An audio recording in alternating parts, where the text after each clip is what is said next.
যেদিন মমতা ব্যানার্জি ভবানীপুর থানা থেকে অপরাধী ছাড়িয়েছিলেন, সেদিন ওই 7টা অপরাধীকে খালি ছাড়াননি, গোটা রাজ্যের সমাজ বিরোধী এবং অপরাধীদেরকে ডাক দিয়েছিলেন যে তোমাদের সরকার পশ্চিমবাংলায় বিরাজ করছে, তোমরা যা খুশি তাই করতে পারো।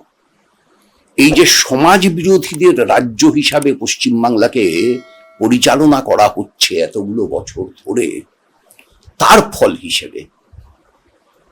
ফল হিসেবে বিভিন্ন জায়গায় একটা ভীতিপ্রদ পরিবেশ, একটা সন্ত্রাসের পরিবেশ, একটা মানুষের মুখ খুলতে না দেওয়ার পরিবেশ, মুখ খুললে পরে নানানভাবে তাকে অসম্মানিত করার পরিবেশ বিরাজ করছে।